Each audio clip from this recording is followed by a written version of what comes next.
Here's how you can make a paper cutout background in After Effects. Start by making a solid shape layer like this to act as your backdrop. Click out of it and then select your pen tool with G.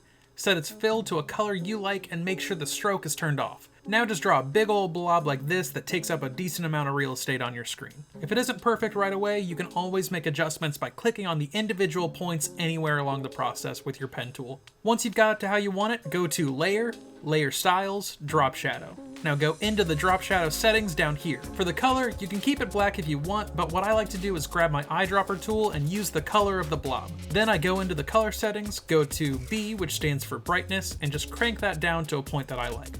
Once you've got the color sorted out, adjust the opacity to somewhere between 30 and 50%. Set the angle so you can see as much of the shadow as possible. If you're coming in from the bottom left like me, you'll want it to be about 200 degrees. After that, set the distance to 10 and the size to 120. Now just repeat that whole process a couple of times. And this is where you can really customize it to your liking. I'm doing 2 overlapping blobs on each side of the screen and I'm making each of them a different color, but you can make more or fewer if you'd like. And as you can see, I'm just doing that by duplicating the original and adjusting the colors.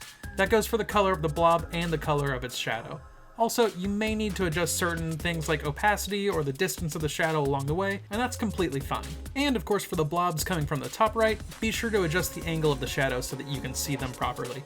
With all the blobs finished, it's time to animate them. We're just going to have them come in from the corners and give a little bounce as they do, and the way we'll be doing it may seem a bit weird at first, but stay with me. Start by moving your time indicator a little past 2 seconds on the timeline. Highlight all of your blobs and hit P to bring up their positions. Now click the stopwatch to make keyframes for them.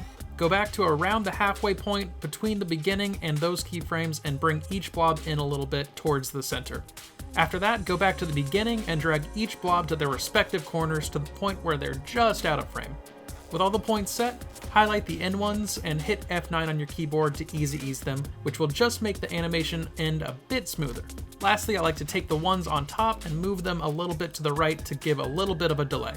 And that's all there is to it. Now you know how to make a paper cutout background in After Effects. If you're looking to save time and produce awesome work right here in After Effects and Premiere Pro, check out our links below to get access to our Motion Duck extension, which contains thousands of editable templates that are easy to update and ready to go for any commercial, client, and personal project.